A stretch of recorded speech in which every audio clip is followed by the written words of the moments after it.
Hello प्यारे बच्चों, कैसे हैं मेरे भाई। मैं आशा करता हूँ आप सब बेहतरीन होंगे, है ना। भाई जो भी अभी तक नहीं जुड़े हैं मेरे साथ वो जुड़ जाएं, और जो चैनल के साथ अभी सब्सक्राइब नहीं किए वो बिल्कुल कर लें। आज हम लोग देखेंगे नई वीडियो आज हमारी होगी मैथ्स में, किसमें पृष्ठीय क्षेत्रफल और आयतन को लेकर के है। और आपको पता भी है ये जो सवाल बनते हैं इसके बहुत ही बेहतरीन सवाल बनते हैं और बहुत अच्छे लेवल के सवाल बनते हैं। इस चीज पे आपको फोकस करना होगा कि जो ये पृष्ठीय क्षेत्रफल और आयतन के सवाल हैं ये किस तरीके से हम करेंगे।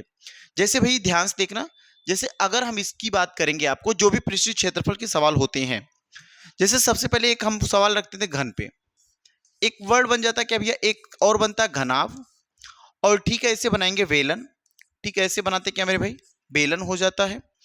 और इसी से हम पढ़ते हैं आगे शंकु भी पढ़ लेते हैं, और एक और पढ़ते हैं क्या, गोला पढ़ लेते हैं, गोला इसी में पढ़ लेंगे, और अर्धगोला भी पढ़ लेते हैं, अर्धगोला पढ़ लेते हैं। तो आप देख पा रहे हो मेरे भाई, घन हो गया घनाभ, बेलन, शंकु, गोला, अर्धगोला। एक और पहले टॉपिक जुड़ी हुई थी आपकी बुक में और वो था छिन्नक। अब ये खत्म हो गया। जितने ये पॉइंट्स आप देख रहे हैं इन सब के सब, ये जितना भी आपको दिख रहे हैं ना मेरे भाई, इन सब के सब या तो आपसे पूछेगा क्या आयतन, इन सब के सब क्या पूछेंगे जाएंगे, या तो सबके सबके आयतन पूछे जाते हैं, या तो क्या पूछा जाएगा, वक्र पृष्ठ का क्षेत्रफल, वक्र पृष्ठ का क्षेत्रफल। लेकिन एक चीज ध्यान देना, अगर मैं वक्र पृष्ठ की बात करूंगा, क्षेत्रफल की बात करूंगा, वैल्यूम की बात करूंगा, वैल्यूम क्या है, तो भाई ध्यान देना, जैसे मेरे पास एक बर्तन यहाँ पे देखो ऐसे रखा हुआ, दिख रहा ना ये चीज। अब ये चीज दिख रहा, अगर मैं इसके अंदर पानी डालूंगा तो ये भरेगा अंदर वाला हिस्सा। जब इसके अंदर वाला हिस्सा भरेगा तो ये जो भर रहा वो वैल्यूम है। बात हमारी समझ पाए होंगे आप, कि अगर मैं इसमें किसी चीज को डाल रहा हूं और ये भर रहा तो ये वैल्यूम है। लेकिन अगर वक्र पृष्ठ की बात करूंगा, सतह की बात करूंगा, क्षेत्रफल की बात करूंगा, तो ये देखो सतह, ये सतह, ये सतह, ये जो सतह आपको दिख रही हैं, इन सतहों को क्या नाम देंगे, इन सतहों का निकलेगा क्षेत्रफल, और इसके अंदर जो भरा जाएगा उसका क्या निकलेगा भैया, आयतन निकलेगा। तो जितने भी सवाल इस टाइप के बनते हैं, जैसे अगर हम घन की बात करेंगे, घनाभ की बात करेंगे, वेलन हो गया, शंकु हो गया, गोला हो गया, अर्धगोला हो गया, छिन्नक हो गया, इन सब के अलग अलग आपके आयतन होते हैं। और ये भी याद रखिएगा कि ये सवाल जो होते ना, ये सवाल पूरी तरीके से मेमोरी बेस्ड होंगे। बिल्कुल आपको बढ़िया से उसकी लैंग्वेज को समझना पड़ेगा। जब उसकी आप लैंग्वेज को समझ पाएंगे तभी आप सवाल को कर पाएंगे, अन्यथा नहीं कर पाएंगे। दूसरी एक और बात, कि जितने भी है ना सवाल, इन सभी सवाल को हम फॉर्मूले से करते हैं। जितना बढ़िया आप फॉर्मूला पता होगा आपको, उन सभी फॉर्मूले से इन सभी सवालों को कर ले जाओगे। जैसे अगर मैं आपको आज जितना रिलेटेड सवाल लिया हूं वो घन और घनाभ से रिलेटेड सवाल लिया हूं। आप इस जो वीडियो है, ये वीडियो जब आप पूरी तरीके से कंप्लीट करोगे ना मेरे भाई, तो इस पूरी वीडियो में घन और घनाभ के जितने भी सवाल लिए गए, 10 से 12 सवाल लिया गया, वो पूरा कंप्लीट कर पाएंगे। लेकिन उन 10 से 12 सवाल को लगाने के लिए सबसे पहले जरूरत किसकी है, तो सबसे पहले जरूरत हमें फॉर्मूले की, क्योंकि बिना फॉर्मूले के हम सवाल नहीं लगा सकते। तो यहाँ पे ध्यान से देखेंगे, जैसे कुछ सवाल के इसके फॉर्मूले क्या क्या हो सकते हैं। जैसे यहाँ पे ध्यान देने, घन की बात करता हूं, पहले घन की मैं बात कर लेता हूं। घन को ही इंग्लिश में क्या बोलते हो भैया, क्यूब बोल देते हैं, क्यूब बोल देते हैं। ध्यान देना, अगर मैं आपसे घन की बात करूंगा तो याद रखना मेरे भाई, घन की अगर बात करूंगा तो घन की प्रत्येक सतह क्या होती है, सॉरी प्रत्येक भुजा, यहां पे लिख पाएंगे आप, घन की प्रत्येक भुजा, प्रत्येक भुजा समान माप की होती है ना, समान माप की होती है। कहने का मतलब जितनी इसमें भुजाएं होंगी सबकी माप, सबकी लंबाई बराबर होगी, समान माप की होती है ना, समान माप की होती है। तो आप लिख पाओगे इस बात को कि भैया जितनी भी हमारे पास घन की जितनी भी भुजाएं होती हैं, उन सभी भुजाओं की जो माप होती है वो बराबर होती है। अगर मैं आपसे बोलूं भुजाओं को कैसे निकालोगे, तो ध्यान से देखना, बिल्कुल ध्यान से देखना। आप देखो यहाँ पे मैं भुजाओं को कुछ काउंट कर रहा हूं। जैसे एक भुजा ये देख रहे हो, एक, और इसके जस्ट इसके विपरीत दो, दो भुजा ऊपर दिख रही है। अगर दो भुजा मेरे भाई ऊपर दिख रही है, दो भुजा नीचे भी दिख रही होगी आपको, तो दो और दो चार भुजा हो गई। देखो दो ऊपर दो नीचे चार। यहां पे आओ तो सर चार, एक पांच और एक छह, देखो पांच और एक छह, ऊपर एक भुजा सात और एक नीचे आठ भुजा हो गई। इसके विपरीत मेरे भाई आएंगे, आठ एक नौ, नौ एक दस, दस एक ग्यारह, ग्यारह एक क्या होगा 12। अगर मैं इसकी भुजाओं की बात करूंगा कि क्यूब में कुल भुजाओं की संख्या, तो आप जवाब में देंगे सर कुल भुजाओं की संख्या, कुल भुजाओं की संख्या, कुल भुजाओं की संख्या कितनी है? तो अभी आपने गिना मेरे भाई 12 भुजाएं हैं। कुल भुजाओं की संख्या कितनी हो जाती है? कुल भुजाओं की संख्या 12। एक और पॉइंट याद रखना, कुल सतहों की संख्या आपसे पूछूंगा, कुल सतहों की संख्या, कुल सतहों की संख्या। तो यहां पे देखना कुल सतहों की संख्या कैसे निकलेगी, ध्यान से देखना मेरे भाई। अगर आपसे बोलो ये जो बॉक्स देख रहे हो ना, इसके ऊपर एक सतह और इसके जस्ट नीचे देखो एक सतह, एक एक दो सतह आप देख पाए, एक ऊपर की सतह एक नीचे की सतह। ठीक, देखो भाई एक सतह ये देख रहे हो ना, इसके जस्ट विपरीत एक सतह, तो दो सतह ये हो गई, दो यहां पे दो यहां पे, चार, एक ये देख रहे हो एक ये देख रहे हो, तो ये पूरी सतहों की संख्या कितनी आपको दिख रही है? बोलो सर जो पूरी सतहों की संख्या वो कितनी है? 6 सतह हो जाती है। इस तरीके से आपके प्रत्येक भुजा की माप समान माप होती है। कुल भुजाओं की संख्या 12 है, कुल सतहों की संख्या 6 है। लेकिन इन जो 12 भुजाएं दिख रही ना मेरे भाई, इन 12 भुजाओं में भी देखो ध्यान से कैटेगराइज कर लेता हूं, इन 12 भुजाओं में 4 भुजा तो लंबाई की है, 4 लंबाई की भुजा, ध्यान देना 4 लंबाई की भुजा है, ठीक है, और 4 भुजा किसकी भैया? 4 भुजा चौड़ाई की है। ध्यान देना 4 भुजा किसकी हो जाएगी? 4 भुजा चौड़ाई की, 4 चौड़ाई की भुजा, ठीक है, 4 चौड़ाई की भुजा। और 4 भुजा किसकी होंगी?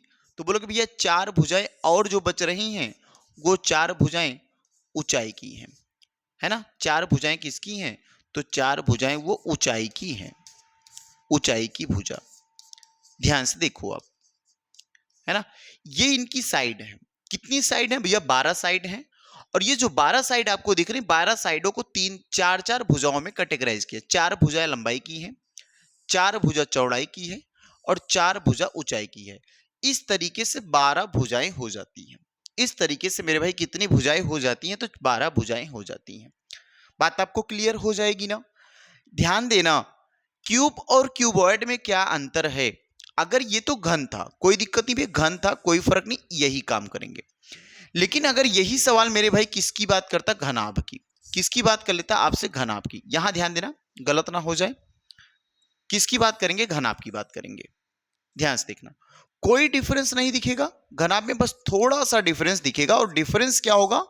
तो घनाभ में मेरे भाई बस इतना डिफरेंस है कि प्रत्येक भुजा समान माप की होती है, जबकि घनाभ में जितनी भुजाएं होती हैं, ध्यान देना, यहां मैं लिख सकता हूं आपके सामने एक और पॉइंट कि यहां पे लंबाई बराबर चौड़ाई होगा और चौड़ाई ही बराबर मेरे भाई ऊंचाई होता है।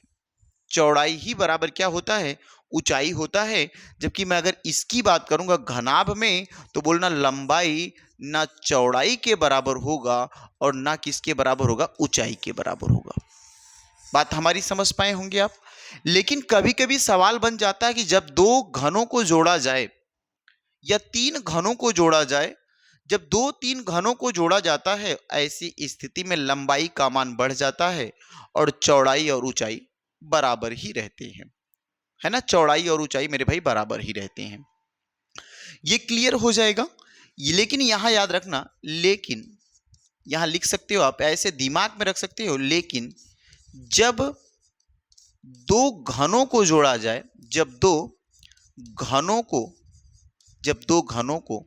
जोड़ा जाए, लेकिन जब दो घनों को जोड़ा जाए तब क्या स्थिति होती है? याद रखें, तब लंबाई नहीं बराबर होती, जबकि चौड़ाई और ऊंचाई आपस में क्या होते हैं? बराबर होते हैं। चौड़ाई और ऊंचाई आपस में भैया क्या होते हैं? बराबर होते हैं, जबकि लंबाई बराबर नहीं होती है। बात हमारी समझ पाए होंगे। अब इसमें देखो घन और घनाभ के दो बेसिक्स फार्मूले हैं, उनको हम जरूर करेंगे, ध्यान से देखेंगे।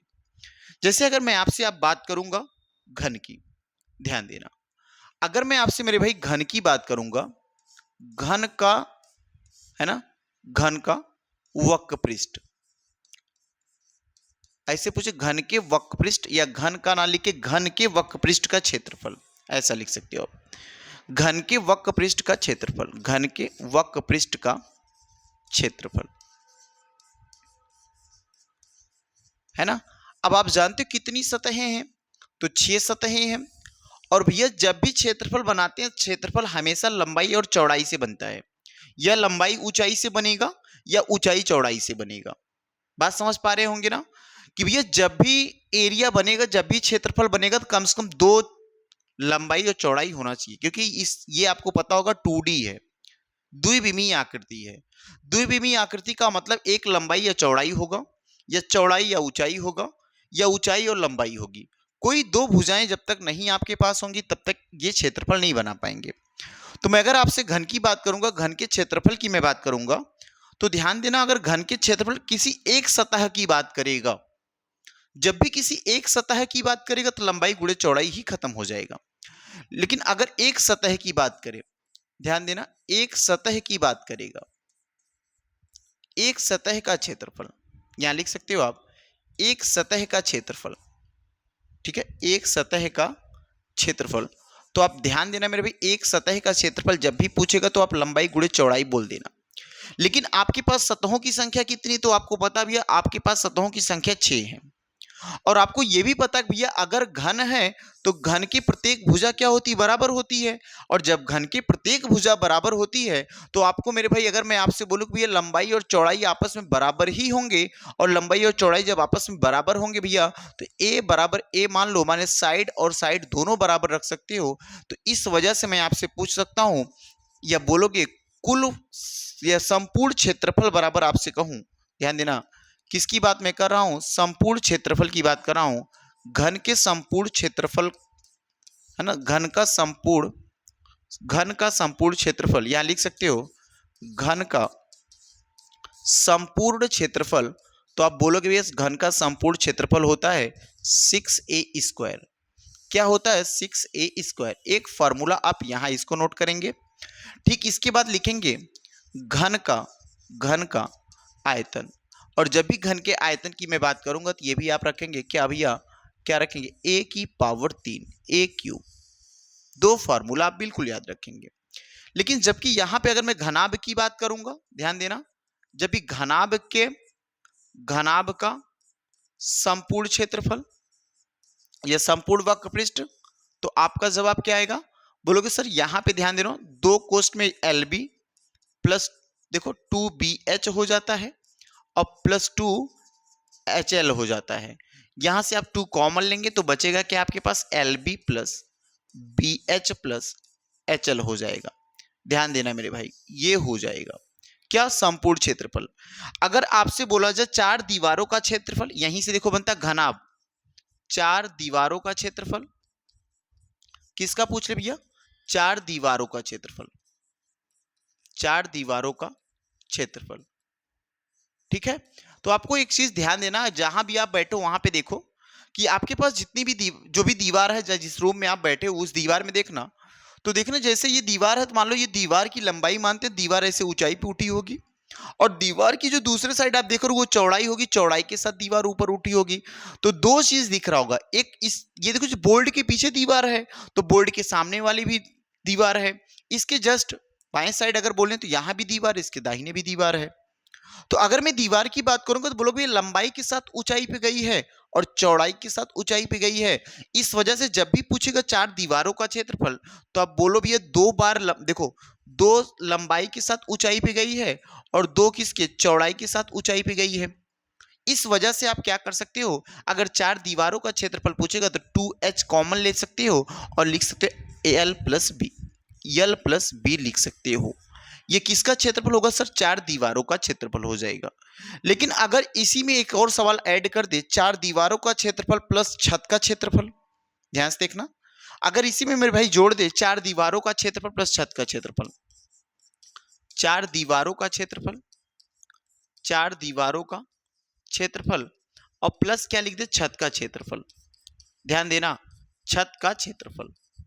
तो अब ऐसी स्थिति में क्या बनाओगे, तो आपको पता होना चाहिए सर 4 दीवारों का जो क्षेत्रफल आपने बताया अभी कि 2h और कोष्ठ में क्या लिखते हैं, L प्लस बी। जबकि भैया अगर छत की मैं बात करूंगा, छत आप देख पा रहे होंगे लंबाई और केवल क्या चौड़ाई है। अगर छत की बात करेगा या फर्श की बात करेगा, छत और फर्श में हमेशा लंबाई और चौड़ाई होता है, तो छत के क्षेत्रफल को हम लिख सकते हैं लंबाई गुणा चौड़ाई। लंबाई गुणा चौड़ाई। इस तरीके से आपके ये कुछ बेसिक्स फार्मूले बन जाएंगे, ठीक है ना, क्लियर है ना मेरे भाई। इन तरीके से आप लगाएंगे सवालों को। जैसे इससे रिलेटेड मैं पहला सवाल आपके बोर्ड पे रखा हूं, ध्यान से देखना, इस सवाल को पढ़ना। लिखा एक घनाभ, आप जान रहे ना घनाभ की प्रत्येक भुजा अलग अलग। एक चीज और देखो पीछे छूट गया, थोड़ा सा और नोट कर लेंगे। अगर घनाभ के आयतन की मैं बात करूंगा, ध्यान से देख लेना, घनाभ के आयतन की बात करूंगा, घनाभ का आयतन तो आपको पता होना चाहिए एल बी एच, क्योंकि लंबाई चौड़ाई अलग अलग है, तो एल गुणे बी गुणे एच, ठीक है, ये होता है घनाभ। क्लियर ना मेरे भाई, इसको आप बिल्कुल नोट करेंगे, वीडियो को पॉज कर लेंगे, पॉज करके बिल्कुल एक एक पॉइंट को नोट कर लेंगे, क्योंकि बिना फार्मूले के हम एक भी सवाल कर नहीं सकते, है ना, और टाइम टेकिंग सवाल हो जाएगा, टाइम लेता है ये सवाल। एक घनाभ का आयतन क्या पूछा, वैल्यूम पूछा, आयतन पूछा है, और संपूर्ण पृष्ठ का मतलब वही क्षेत्रफल पूछना चाह रहा आपसे। ज्ञात कीजिए जिसकी लंबाई 15 सेंटीमीटर, चौड़ाई 10 सेंटीमीटर और ऊंचाई 8 सेंटीमीटर दिया गया है। क्या दिया मेरे भाई, अगर मेरे भाई लंबाई की बात आपसे करूंगा तो आपको पता होगा लंबाई भैया 15 सेंटीमीटर दिया गया है। अगर चौड़ाई की बात की जाएगी तो आपको चौड़ाई भी दिया है, चौड़ाई कितना दिया है, 10 सेंटीमीटर, ठीक है। और ऊंचाई की बात की जाएगी तो ऊंचाई कितनी दी गई है, तो ऊंचाई भैया ये देखो गिवन है, ये सब दिया गया है। अब आपको करना क्या है, ध्यान से देखना। अगर इतने आपके पास ये सब पता है, आपको आयतन चाहिए और संपूर्ण पृष्ठ चाहिए, तो क्या बिना फार्मूले के लग सकता है, बोलोगे ना भैया बिना फार्मूले का नहीं लगेगा।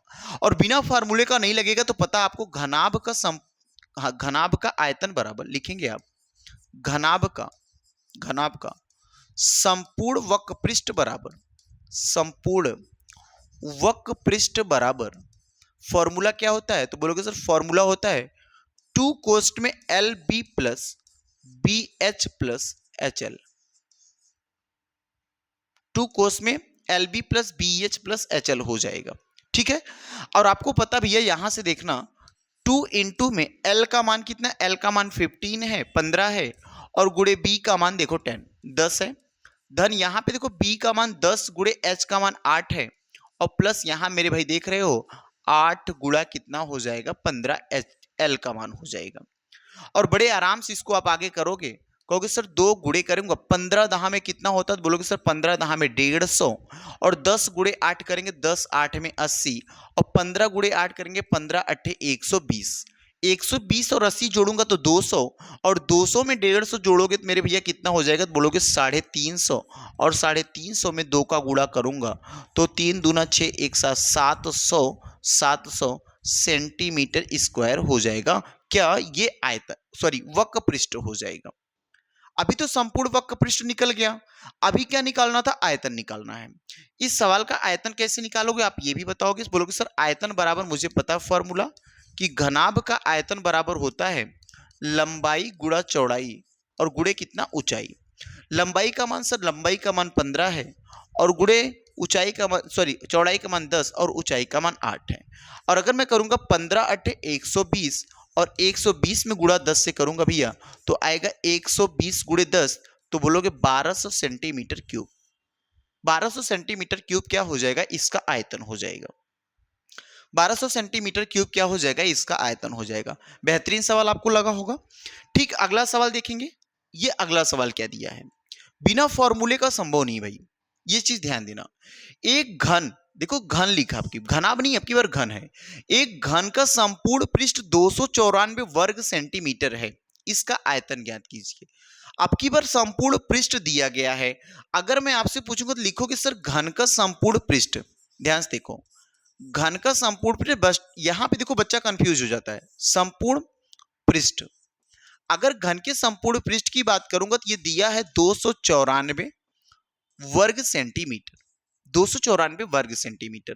तो आपको पता भी है घन का फॉर्मूला क्या होता है, तो आप बताएंगे सर घन का संपूर्ण वक्रपृष्ठ का फॉर्मूला होता है 6a², माने a स्क्वायर का मतलब भुजा स्क्वायर, और ये बराबर देखो फॉर्मूला रख दिया इसकी जगह पे, और आगे क्या दिया 294। अब आप समझ पाओगे कि सर 6a² बराबर ही 294 है।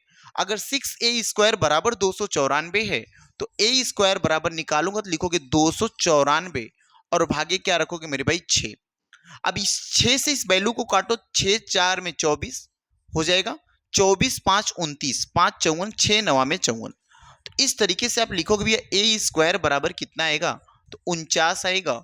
ए की वैल्यू फाइंड आउट करोगे तो 49 को रूट में बनाएंगे, और ये आप जानते हो अंडर रूट में 49 की वैल्यू कितनी होती है, 7 होती है। अंडर रूट में 49 का मान कितना होता है भैया, 7 होता है। ठीक है, अंडर रूट में 49 का मान कितना होता है, 7 होता है। अभी आपको क्या चाहिए, आयतन चाहिए। आयतन किसका चाहिए, बोलोगे सर घन का आयतन चाहिए। और यहां पे आप लिख पाओगे घन का आयतन बराबर, घन का आयतन बराबर क्या होगा, तो आपको पता सर घन का आयतन, अभी हमने फॉर्मूला लिखा ए की पावर 3 या भुजा क्यूब। अब भुजा क्यूब रखेंगे तो ये देखो ए है, ध्यान देना, ए की पावर 3।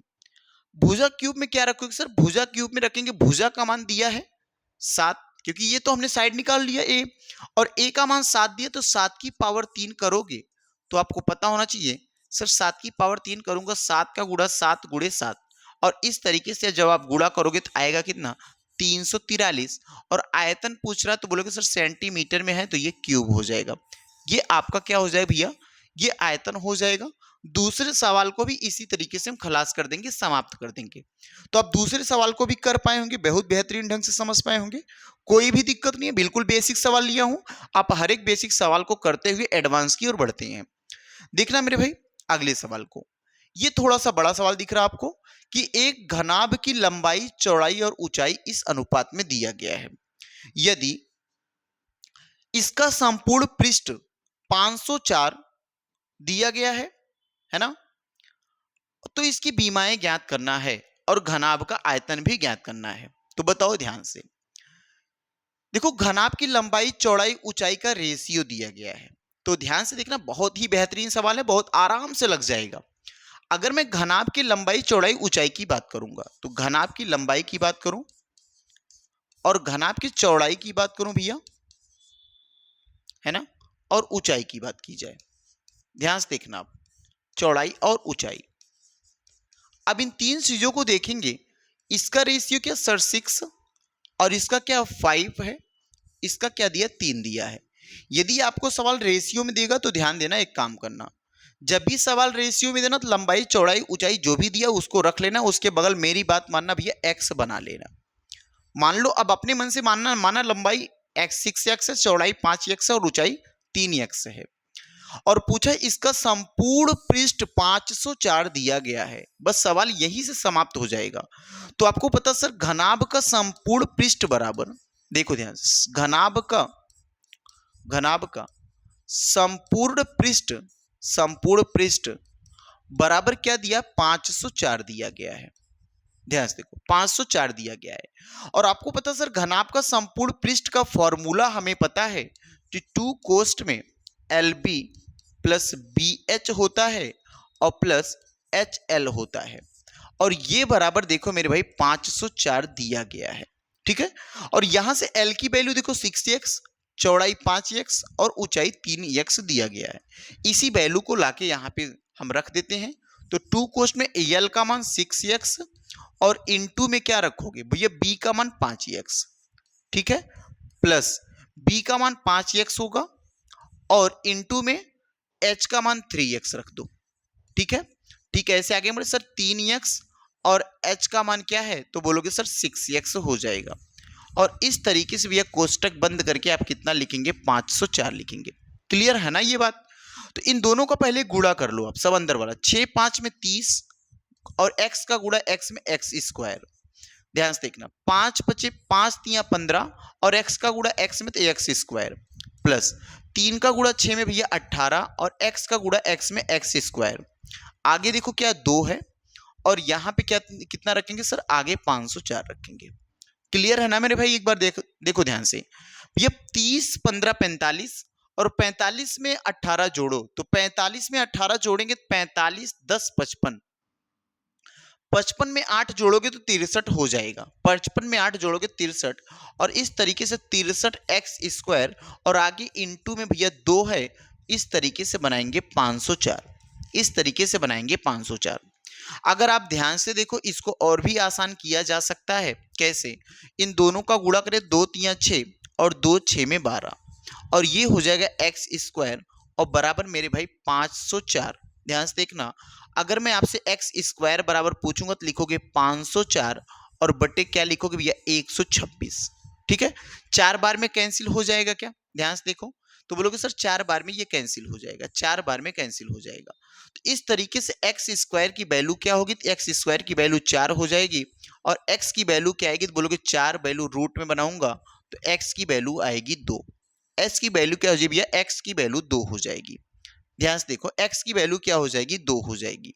अगर एक्स की वैल्यू 2 है तो आप देखो मेरे भाई लंबाई जो है, अगर मैं लंबाई की बात करूंगा तो लिखोगे 6x है और इस तरीके से 6 की जगह पे 2 का गुणा करूंगा और इस तरीके से आपकी नई लंबाई जो दिख रही है वो 12 दिख रही है। चौड़ाई की मैं आपसे बात करूंगा तो बोलोगे सर 5 गुणा 2, 5 दूनी कितना रखूंगा? 5 गुणा 2 करूंगा और 5 दूना 10 हो जाएगा। ऊंचाई की बात करूंगा तो 3 गुणा x अर्थात 3 गुणा 2 बराबर आंसर क्या आएगा? 6। तो आप नई लंबाई, नई चौड़ाई और नई ऊंचाई देख पा रहे होंगे। अगर नई लंबाई, नई चौड़ाई और नई ऊंचाई आपने देखा तो आपसे सवाल में पूछा क्या? इसका बीमाएं ज्ञात कीजिए। तो हमने बीमाएं बता दी, लंबाई 12 है, चौड़ाई 10 है, ऊंचाई 6 है। पूछा घनाभ का आयतन बताओ, तो आपको पता होना चाहिए भैया घनाभ का आयतन बराबर क्या होता है। तो आप जानते हैं बड़े बढ़िया से, घनाभ का आयतन बराबर लिखेंगे, घनाभ का आयतन बराबर होता है क्या भाई साहब? बोलोगे सर लंबाई गुणे चौड़ाई गुणे ऊंचाई, L B H. L B H होता है, एल का मान क्या सर? एल का मान देखो 12 है, बी का मान 10 है और एच का मान क्या है सर? 6 है। इस तरीके से गुणा करोगे तो 12 दहा में 120 और गुणा 6 तो 12 6 में 72 है ना, और एक जीरो लगाऊंगा तो ये बनेगा सेंटीमीटर क्यूब। ये बनेगा मेरे भैया सेंटीमीटर क्यूब। किसका आंसर आएगा? तो बोलोगे सर ये आयतन का आंसर हो जाएगा। ये किसका आंसर हो जाएगा? बोलेंगे भैया ये आयतन का आंसर हो जाएगा। ध्यान से देखो, ये भी सवाल बेहतरीन ढंग से आप समझ पाए होंगे ना मेरे भाई। आशा करता हूं मैं आगे बढ़ सकता हूं, है ना। यहां देखो आगे आते हैं। धातु के 3 समान घनों को एक पंक्ति में सटा कर रखा जाता। तभी हमने कहा था ना, जब घनों को सटाएंगे तो लंबाई बढ़ जाएगी। ठीक है, तो जब 3 घनों को सटाओगे आप तो लंबाई बढ़ जाएगी, लेकिन घन की लंबाई चौड़ाई ऊंचाई बराबर होती है। तो ऐसी स्थिति में घन की लंबाई केवल बढ़ेगी, घन की चौड़ाई और घन की ऊंचाई वही रहेगी। ठीक है ना। लंबाई क्या हो जाएगी? जितने घनों को सटाया जाएगा, जितने घनों को सटाया जाएगा उतने घनों की लंबाई बढ़ती जाएगी। अगर एक घन है तो अकेले रहेगा यल। अगर 2 घन हमने बनाया तो भैया 2 घनों की लंबाई जुड़ेगी। अगर 3 घनों को सटाए तो 3 घनों की लंबाई सट के बड़ी हो जाएगी। इस तरीके से देखो सवाल दिया गया है, ध्यान से देखना। 3 समान घनों को एक पंक्ति में सटा कर रखा गया है। परिणामी घनाभ के संपूर्ण पृष्ठ और तीनों घनों के संपूर्ण पृष्ठ के योग का अनुपात क्या होगा? क्या पूछा है? परिणामी घनाभ। तो मैं मान लेता हूं, ऐसे एक इमेज आपके सामने ड्रा करता हूं। मान लो एक घन ये था, एक घन सर ये था और एक घन ये था। ये 3 घन थे, जबकि एक अकेला घन यहां देखो है। ये अकेला घन बना रखा, ये अकेला घन बना रखा। ध्यान से देखना, मेरी बात समझना। ये सब क्या है? वास्तव में घन तो नहीं बनाया, बस समझने के लिए बनाया। ये 3 घन अलग है, एक घन, 2 घन, 3 घन, और ये तीनों घनों को मिला के एक बनाया गया। ये देखो तीनों घनों को मिला के एक घन बना लिया, घनाभ बना लिया गया। अगर घनाभ बनाया सर, लंबाई इसकी क्या है? कहीं कुछ दिया भैया? कुछ नहीं दिया है। अगर इसकी लंबाई a होगी तो इसकी चौड़ाई भी होगी। तो बोलोगे सर लंबाई a, चौड़ाई a और ऊंचाई भी a होगा, तीनों बराबर। और ये भी कहा है कि जो ये तीनों घन है, तीनों समान घन है, तो इसकी भी लंबाई चौड़ाई ऊंचाई, इसकी भी लंबाई चौड़ाई ऊंचाई तीनों बराबर होंगी। बात आप समझ पाए होंगे, ठीक है ना। तो अगर मेरे भाई ऐसी चीज है, तो अगर 3 घनों को जोड़ा गया तो बोलोगे सर एक घन ए, एक घन दो, एक घन 3, ये तीनों घन है। अगर तीनों घनों को मैं सटाऊंगा तो बोलोगे सर ए ए ए, तीनों ए सट जाएगा। देखो जब तीनों ए को पास ले आओगे तो ए सट जाएगा। जैसे मैं यहां पे लाया तो ये ए सटा, ये ए सटा, ये ए सटा, तो लंबाई कितनी हो गई होगी? लंबाई 3a हो गई। चौड़ाई और ऊंचाई में कोई परिवर्तन नहीं होता, याद रखना। चौड़ाई a रखना, ऊंचाई क्या रखना भैया? a रखना। बात हमारी समझ पाए होंगे ना आप? बताओ एक बार, यहां तक क्लियर है ना। अब पूछा संपूर्ण पृष्ठों के योग का अनुपात, किसके? घनाभ के संपूर्ण पृष्ठ और फिर तीनों घनों के संपूर्ण पृष्ठ। अगर आप एक घन का संपूर्ण पृष्ठ निकाल ले गए और 3 से गुणा कर देंगे तो 3 घन का संपूर्ण पृष्ठ हो जाएगा। और आपको क्या करना भैया, एक घनाभ का संपूर्ण पृष्ठ। तो पहले पूछा घनाभ का संपूर्ण पृष्ठ और फिर घनों का संपूर्ण पृष्ठ। तो घनाभ के संपूर्ण पृष्ठ और घनों के संपूर्ण पृष्ठ का अनुपात पूछा है। तो मैं यहां लिख सकता हूं, एक लाइन में यहां से देखो भैया नोटिस कर देता हूं, लिख करता है ना, लिख देता हूं कि घनाभ का, यहां लिख पाओगे, घनाभ का संपूर्ण वक्र पृष्ठ है ना, टी ऐसे लिख दे, टोटल सरफेस एरिया है ना। अनुपात बोल के रखा है, अनुपात बोल के क्या रखा है भैया, अनुपात बोल के रखा है कि घन का संपूर्ण, घन का टोटल सरफेस एरिया, टीएसए। ठीक है, तो घनाभ के लिए फॉर्मूला क्या होता है सर, घनाभ के लिए फॉर्मूला 2 कोष्ठ में लंबाई गुणा चौड़ाई, चौड़ाई गुणा ऊंचाई होता है और ऊंचाई गुणा लंबाई होता है। जबकि मैं अगर घन के संपूर्ण पृष्ठ की बात करूंगा तो आपको पता सर 6a² हो जाएगा, 6a² हो जाएगा, 6 गुणे भुजा स्क्वायर। और यहाँ पे a मान के रखो, तो यहाँ पे देखो ध्यान से देख लेना, लंबाई को क्या माना सर, लंबाई को 3a माना हूं और चौड़ाई क्या माने सर, a माना हूं। धन चौड़ाई a है, ऊंचाई कितना, ये भी a है, ध्यान देना मेरे भाई, चौड़ाई a है, ऊंचाई भी a है, तो a गुणा a रख लोगे और प्लस क्या करोगे सर, a गुणा 3a रख देंगे, इस तरीके से ये दिखोगे और 6a² यही चलेगा आगे। लेकिन ये कितने घन है, 3 घन है, तो 3 घनों का तो 3 से गुणा करके रखना। आप ध्यान से देखो, 3 से गुणा करके रखना कि एक घन का नहीं 3 घनों का है। तो यहां देखो 3a², यहां गुणा करेंगे 3a² प्लस a का गुणा a में a² प्लस a का गुणा 3 में करोगे 3a² और इस तरीके से आगे आएगा 2, तो 3 1 4 4 3 7 7 दूना 14a² हो जाएगा। और इधर मैं बात करूंगा तो बोलोगे क्षेत्रिक 18a², तो आप देख पा रहे हो मेरे भैया 14a² और 18a², a² से a² कैंसिल आउट हो जाएगा, बचा कितना 7 दूना 14 और 9 दूनी 18। तो आपके पास नया रेशियो इसका क्या निकल के आएगा, तो बोले सर इसका जो रेशियो निकल के आएगा 7:9 हो जाएगा। इसका रेशियो क्या निकल के आएगा, तो भैया बोलोगे इसका जो रेशियो है 7:9 में हो जाएगा। ठीक है ना मेरे भाई, ये भी एक बेहतरीन सवाल आपके सामने था। इस सवाल को भी आप बेहतरीन ढंग से करोगे, कोई दिक्कत नहीं आएगी, आप पूरी तरीके से सवाल को करते जाना, नोट डाउन करते जाना, 2 से 3 बार प्रैक्टिस में लेना, आपके सवाल बन जाएंगे, दिक्कत नहीं आएगी आपको। ये सवाल पढ़ो, देखो बहुत ही शानदार सवाल है, एक अच्छे पैमाने का सवाल है। इस सवाल को पढ़ने से पहले इसको समझना पड़ता है। एक बंद लकड़ी के एक संदूक के बाह्य बीमाएं, बाह्य बीमा का मतलब एक संदूक है, एक बॉक्स है। अगर बॉक्स आप बनाए, लकड़ी का बॉक्स है, तो लकड़ी की कुछ मोटाई होगी, तो उस मोटाई को जब हम बनाएंगे तो भैया बाह्य बीमा का मतलब जब लंबाई हम जैसे लकड़ी बनाए, जैसे ये बॉक्स संदूक बनाए, तो कुछ मोटाई इसकी है, कुछ मोटाई इसकी है, कुछ मोटाई इसकी, कुछ मोटाई इसकी, तो वो मोटाई की बात कर रहा थी। बाह्य माने बाहर, बाहर एकदम, और आंतरिक माने मोटाई के भीतर से चले हो, तो देखो अंदर से और बाहर से देखो इतना डिफरेंस दिखने लगा है ना। अगर अंदर बाहर की मैं आपसे बात करूंगा तो देखो दोनों में इतने का डिफरेंस दिखने लगा, तो उसी मोटाई के डिफरेंस को बात कर रहा है। देखो ध्यान से, बाह्य बीमाएं क्या दी है, तो लिख सकते हो बाह्य बीमा, बाह्य बीमा, ध्यान देना, बाह्य बीमाएं क्या है, तो बोलो सर बाह्य बीमाओं का लंबाई जो दिया है वो दिया कितना 15 सेंटीमीटर, चौड़ाई क्या दिया, तो बोलोगे सर चौड़ाई 12 सेंटीमीटर, और ऊंचाई की मैं आपसे बात करूंगा भैया तो ऊंचाई का मान दिया 8 सेंटीमीटर। इस तरीके से बाह्य बीमाएं हैं। यदि लकड़ी की मोटाई या लकड़ी मोटा 0.5 सेंटीमीटर है, तो ध्यान से देखना, अगर मैं आपसे बात करूं भैया, अगर इस तरीके से मैं आपको समझाने का प्रयास करूं तो एक बार समझना, 3D फिगर है ये, पर समझना कि अगर मैं आपसे बोलूं भैया ये देखो एक बॉक्स बनाया हमने, ध्यान से देखना, ये लकड़ी की मोटाई है, ये क्या लकड़ी की मोटाई है, ध्यान से देखो, ये एक बेहतरीन सवाल है आपके सामने, ये लकड़ी की मोटाई मेरे भाई, ठीक है। अगर इस लकड़ी की मोटाई की मैं आपसे बात करूं तो भैया देखो ध्यान से सवाल में कि ये देखो इधर यहां से यहां तक की बात करूं, ध्यान देना, यहां से यहां तक की अगर मैं आपसे बात करूंगा, सॉरी भाई, अगर यहां से यहां तक की बात करूंगा, ध्यान देना, यहां से ये देखो यहां तक की बात करूंगा, तो ये लंबाई अगर 15 सेंटीमीटर है, तो ध्यान से देखो इसके बीच का डिफरेंस देखो कम है कि नहीं है, तो बोलोगे भाई इसकी जो बीच की चौड़ाई है, इसकी जो दिया है वो 0.5 सेंटीमीटर दिया है, और इसकी भी 0.5 सेंटीमीटर यही मोटाई दिया है। यदि लंबाई के साथ ऐसा होता तो चौड़ाई के भी साथ ऐसा हो रहा और ऊंचाई के साथ भी ऐसा हो रहा है। बात समझ पाए ना?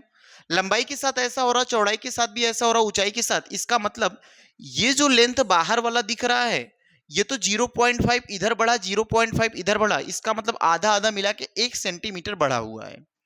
तो अगर बाह्य बीमाएं बोले तो 15 सेंटीमीटर है, और मैं आपसे बोलूंगी आंतरिक बीमाएं, अगर आपसे आंतरिक बीमाओं की बात करूं, आंतरिक बीमाएं, तो आंतरिक बीमाओं की बात की जाए तो आंतरिक बीमाओं में लंबाई जो होगा 1 सेंटीमीटर कम कर देंगे तो 14 सेंटीमीटर हो जाए। क्यों कम किया? आधी सेंटीमीटर मोटाई इधर थी, आधी सेंटीमीटर मोटाई इधर थी, तो आधी सेंटीमीटर मिलके 1 सेंटीमीटर कम कर दे रहा है। तो भैया 15 सेंटीमीटर से 1 सेंटीमीटर करूंगा 14 हो जाएगा, और चौड़ाई भी 1 सेंटीमीटर कम हो जाएगा तो 11 सेंटीमीटर हो जाएगा, 11 सेंटीमीटर हो जाएगा। और मैं अगर हाइट की बात करूंगा तो ये भी सर आधा आधा सेंटीमीटर मिलके 1 सेंटीमीटर कम होकर ये इस तरह से एक नया आंतरिक लंबाई चौड़ाई ऊंचाई निकल आएगी। देखो मेरे भाई, आंतरिक लंबाई चौड़ाई ऊंचाई निकल के आएगी। अब आपसे अगर पूछा भैया कि इसमें प्रयुक्त लकड़ी का आयतन ज्ञात करो, लकड़ी का आयतन क्या होगा? इसी लकड़ी के आयतन को निकालना पड़ेगा। कैसे? एक बार बाह्य, देखो ध्यान से, लकड़ी का आयतन कैसे निकालोगे? अगर मैं लकड़ी की आयतन की बात आपसे करूंगा तो याद रखना, लकड़ी के आयतन को निकालने के लिए पहले क्या करना होगा? लकड़ी की मोटाई निकालनी होगी आपको, और आपको पता 0.5 लकड़ी की मोटाई है। तो पूरे बाह्य आयतन से आंतरिक आयतन को निकाल दो। जैसे मेरे भाई देखो ये बॉक्स दिख रहा ना आपको, अगर पूरे आयतन को मैं निकालूं और पूरे आयतन को निकालूंगा तो इस आंतरिक हिस्से के आयतन को निकालूंगा, तो निकाल दूं तो बोलोगे सर इस मोटाई का ही आयतन बचा होगा। तो यहां से मैं लिख सकता हूं लकड़ी का आयतन निकालना पड़े, लकड़ी का आयतन क्या लिखोगे? लकड़ी का आयतन बराबर, लकड़ी का आयतन बराबर क्या लिखोगे? बाह्य बीमाओं का आयतन, है ना, बाह्य भाग का आयतन, बाह्य भाग का आयतन, और आंतरिक भाग का माइनस आंतरिक भाग का आयतन। अगर ऐसा सवाल बनता तो आप इसी तरीके से लगाना, आंतरिक भाग का आयतन। अब ध्यान सुनना, बाह्य और आंतरिक में कैसे अनुभव कर पाएंगे? बाह्य और आंतरिक में अनुभव कैसे करेंगे? इन भुजाओं के साथ। अगर मैं आयतन की बात आपसे करूंगा भैया तो ध्यान देना, बाह्य भाग का आयतन, आयतन के लिए फॉर्मूला होता है लंबाई गुणे चौड़ाई गुणे ऊंचाई, लंबाई गुणे चौड़ाई गुणे ऊंचाई होता है। और ठीक यहां देखो करोगे लंबाई गुणे चौड़ाई गुणे ऊंचाई, सेम फॉर्मूला दोनों के लिए चलेगा, बस बीमाएं अलग अलग होंगी। तो इसकी बीमा की मैं बात करूंगा तो बोलोगे सर 15 12 8 है, तो बोलोगे यहां पे देखो 15 गुणे 12 गुणे 8 रखूंगा। जबकि यहां इसकी दूसरी तरफ की मैं बात करूंगा आपसे, तो दूसरी तरफ का जो वैल्यू रखोगे वो रखोगे 14 11 7। क्या रखोगे मेरे भैया? 14 गुणे 11, और गुणे क्या रखेंगे? 7 रखेंगे। 14 गुणे 11 गुणे 7 रखेंगे। इस तरीके से जब आप करोगे तो आपको पता होना चाहिए सर 15 12 कितना होता है? 15 12 180, और 180 का गुणा 8 में करो। ध्यान से देखना, 15 का गुणा अगर हम 12 में करेंगे तो आपको पता होना चाहिए सर 15 गुणे 2 5 में 10, 2 1 में 2, 2 1 3, और 1 5 में 5, 1 1 में 1, ये हो जाएगा 180। और 180 में 8 का गुणा करना है तो 8 0 0, 8 8 64, 6 बचा, 8 1 कम 8, 8 6 14। इसका आंसर क्या हो जाएगा सर? 1440 हो जाएगा। जबकि इसको निकालो तो 14 गुणे 11, तो 11 7 में 77, और 77 गुणे कितना कर दो? 14 कर दो, है ना। 4 7 में 28, 4 7 में 28, और 2 कितना रखोगे? 30, और 1 7 में 7, 1 3 में 3, तो भैया बोलोगे 8 7 और 3 3 कितना रखोगे? 6, 678 ये हो जाएगा। एक बार देख लो सही किए हनु ना, ध्यान से देखना भैया सही है ना, कि 11 11 सते 77, और 77 का गुणा 14 में 14 है, देखो 4 सते 28, और 4 सते 28 2 30, 1 7 में 7, 1 सॉरी यहाँ देखो गलती हुई भैया, 1 3 3 लिख दिया, यहाँ पे 1 7 में 7 होगा, ध्यान देना गलती देखो हुई है। 1 7 में 7, 1 7 में 7, ये 8, और ये 7, और 7 3 10, 10 78 हो रहा है। यहाँ पे कितना हो रहा है? 10 78। यहाँ रखोगे कितना? 10 78। अब इसको माइनस कर लो, बस आंसर आ जाएगा। 10 से 8 जाएगा सर 2 हो जाएगा, यहाँ पे 3 बचा। 13 से 7 जाएगा सर 6, यहाँ पे 3 बचा, 3 से 0 घटाओगे 3 ही आएगा, 1 घटा लो भैया 362, है ना। आयतन पूछो तो सेंटीमीटर क्यूब लगा दो, क्योंकि अगर आपसे क्षेत्रफल पूछेगा तो स्क्वायर लगाना, अगर आपसे आयतन पूछेगा तो भैया क्यूब लगाना। ये आपके भाग का आंसर हो गया। किसके भाग का? लकड़ी के आयतन का। बेहतरीन सवाल था ना मेरे भाई, बताओ एक बार। मजा आया होगा यहाँ तक करके। वीडियो को शेयर करेंगे अपनी उन सभी भाइयों तक जो मैथ लिए हुए हैं और जिनका मैथ बिल्कुल वीक है। अब जहां जिस कक्षा में पढ़ रहे हो उस कक्षा में शेयर करो। और ये 9th और 10th दोनों के लिए बेनिफिशियरी है, बहुत ही इंपॉर्टेंट है ना। एक एक बेसिक सवाल लिया गया है। चलो आ जाओ यहाँ पे आगे आते हैं। एक कमरे की लंबाई, चौड़ाई और ऊंचाई क्रमशः कुछ दिया गया है, देखो सामने। और इसमें दो दरवाजे, दो दरवाजे जिसकी माप ये है और 4 खिड़कियां लगी हुई हैं। तो इसकी शेष दीवारों का क्षेत्रफल, अभी हमने आपसे बात किया था अगर दीवारों के क्षेत्रफल की बात करेगा तो आपको 4 दीवारों का क्षेत्रफल निकालना होगा। और 4 दीवारों के क्षेत्रफल के लिए फार्मूला हमने बताया था मेरे भाई कि 2h कोष्ठ में l प्लस बी। ये आपको नहीं याद है तो बिल्कुल याद होना चाहिए। 2 गुणे क्या रखता हूं भैया, 2 गुणे एक बार लंबाई और ऊंचाई, एक बार चौड़ाई और ऊंचाई। तो 2LH प्लस 2BH, और h दोनों में से कॉमन निकालेंगे तो 2h, तो रखोगे l प्लस बी। बात हमारी समझ पाए होंगे। लेकिन एक चीज ध्यान देना, यहाँ पे 2 दरवाजा और 4 खिड़की की बात किया, दो नहीं भैया 10 खिड़की 10 दरवाजे की बात करें कोई फर्क नहीं पड़ता। आपको पता होना जब भी दरवाजे की बात करें लंबाई और चौड़ाई दरवाजे में होगी, ऊंचाई नहीं रखना। खिड़की की बात करेगा तो उसमें लंबाई और चौड़ाई की ही बात करना आपसे, और वो आपसे यही करेगा। तो आप क्या करेंगे, जितना भी सवाल का 4 दीवारों के क्षेत्रफल को निकाल लेना, जितने दरवाजे हैं जितनी खिड़कियां हैं सबके क्षेत्रफल को निकाल के जोड़ करके पूरी दीवार के क्षेत्रफल से निकालोगे तो आंसर आएगा।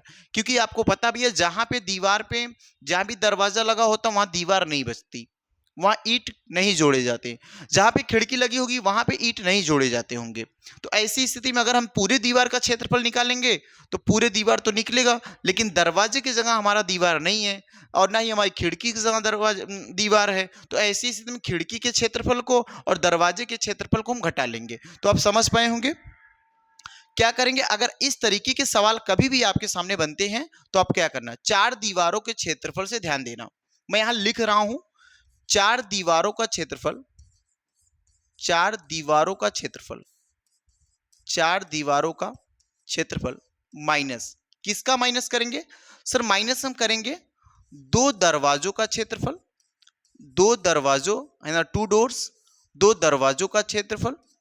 और क्या माइनस करोगे भैया, और 4 खिड़कियों का क्षेत्रफल। दोनों मिला के जितना आएगा उनका क्षेत्रफल निकाल के आप घटा देना 4 खिड़कियों का क्षेत्रफल। तो ध्यान से देखो कैसे सवाल बनेगा, बहुत ही मजेदार सवाल होगा, आप करेंगे बड़े मजे से करेंगे। सर 4 दीवारों के क्षेत्रफल का फार्मूला था 2 कोष्ठ में, है ना। यहां देखना ऐसे लिख सकते sir 2h l plus B, ये 4 दीवारों का क्षेत्रफल हो गया। ठीक है।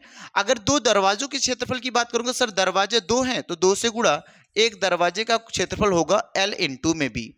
जबकि अगर मैं आपसे बात आगे करूंगा भैया कि 4 खिड़कियों का क्षेत्रफल, सर 4 खिड़की, एक खिड़की में क्या होगा l इंटू में बी होगा। इस तरीके से आप सवाल बनाएंगे। ठीक है। तो ध्यान से देखना सवाल बड़ा आसान है, कैसे करना। सर दीवारों के क्षेत्रफल की दीवारों की लंबाई और चौड़ाई देख लो ध्यान से। ये देखो लंबाई है, ये चौड़ाई है और ये ऊंचाई है, सब रख दो। 9 मीटर, 7 मीटर और 4 मीटर। तो भैया 2 गुणा, यहां देखो ऊंचाई, ऊंचाई क्या दिया 4 मीटर, 2 गुणा 4। लंबाई क्या दिया भाई 9, और 9 धन क्या रखूंगा, 9 धन 7 रखूंगा। ठीक है, माइनस रखो।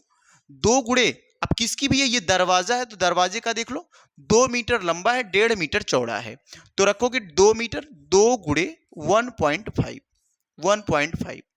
और आगे रखेंगे 4, 4 किसकी, खिड़कियों का, खिड़कियों का देख लो 1.5 मीटर लंबा और 1 मीटर चौड़ा, तो 1.5 मीटर लंबा है और 1 मीटर मेरे भाई चौड़ा है। दिख रहा ना आपको, ये चीज समझ में आ रही बेहतरीन ढंग से। अब इस सवाल को ही सॉल्व करके आंसर ले आना है।